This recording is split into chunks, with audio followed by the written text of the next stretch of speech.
ಆಚಿ chilli powder ಸಖತ್ ಖಾರ ಬಣ್ಣ ಮತ್ತು ರುಚಿ ಆಚಿ ಚಿಲ್ಲಿ ಪೌಡರ್. ಬಳ್ಳಾರಿ ಪ್ರಕರಣ ಹಾಗೂ ಹುಬ್ಬಳ್ಳಿ ಪ್ರಕರಣವನ್ನ ಸಿಐಡಿಗೆ ನೀಡಿದ ವಿಚಾರ. ಸಿಎಂ ಜೊತೆ ಮಾತನಾಡಿ ಆದೇಶವನ್ನು ಹೊರಡಿಸಿದ್ದೇವೆ. ಬಿಜೆಪಿ ಆಪಾದನೆ ಮಾಡ್ತಾ ಇತ್ತು, ಇದಕ್ಕೆ ಅದನ್ನು ಕೊಟ್ಟಿದ್ದೀವಿ, ನಿಜ ಏನಂತ ಗೊತ್ತಾಗುತ್ತೆ ಅಂತ ಗೃಹ ಸಚಿವ ಪರಮೇಶ್ವರ್ ಮಾತು. ಬಳ್ಳಾರಿಯಲ್ಲಿ ಆದಂತಹ ಶೂಟೌಟ್ ಪ್ರಕರಣ, ಹುಬ್ಬಳ್ಳಿಯಲ್ಲಿ ಆದಂತಹ ವಿವಸ್ತ್ರ ಪ್ರಕರಣ, ಈ ಪ್ರಕರಣವನ್ನು ಮುಖ್ಯಮಂತ್ರಿಗಳ ಜೊತೆಗೆ ಮಾತನಾಡಿ ಸಿಐಡಿಗೆ ಕೊಟ್ಟಿದ್ದೀವಿ, ಆದೇಶ ಹೊರಡಿಸಿದ್ದೀವಿ. ಬಿಜೆಪಿಯವರು ಈ ಪ್ರಕರಣಗಳ ಬಗ್ಗೆ ಆಪಾದನೆ ಮಾಡ್ತಾ ಇದ್ರು, ಹೀಗಾಗಿ ಇವುಗಳನ್ನು ಕೊಟ್ಟಿದ್ದೀವಿ, ನಿಜ ಏನಂತ ಗೊತ್ತಾಗುತ್ತೆ, ಜನರಿಗೂ ಕೂಡ ಹೇಳ್ತೀವಿ ಅಂತ ಬೆಂಗಳೂರಿನಲ್ಲಿ ಪರಮೇಶ್ವರ್ ಹೇಳಿಕೆ.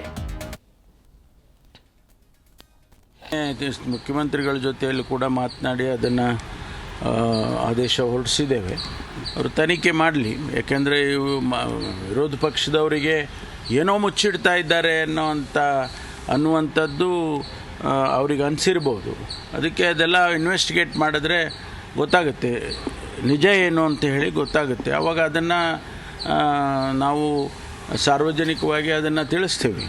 ಹೌದು, ನಾವು ನಿನ್ನೆ ಮುಖ್ಯಮಂತ್ರಿಗಳ ಜೊತೆಯಲ್ಲಿ ಕೂಡ ಮಾತನಾಡಿ ಅದನ್ನು ಆದೇಶ ಹೊರಡಿಸಿದ್ದೇವೆ. ಅವರು ತನಿಖೆ ಮಾಡಲಿ, ಯಾಕೆಂದರೆ ವಿರೋಧ ಪಕ್ಷದವರಿಗೆ ಏನೋ ಮುಚ್ಚಿಡ್ತಾ ಇದ್ದಾರೆ ಅನ್ನುವಂಥದ್ದು ಅವ್ರಿಗೆ ಅನಿಸಿರ್ಬೋದು. ಅದಕ್ಕೆ ಅದೆಲ್ಲ ಇನ್ವೆಸ್ಟಿಗೇಟ್ ಮಾಡಿದ್ರೆ ಗೊತ್ತಾಗುತ್ತೆ.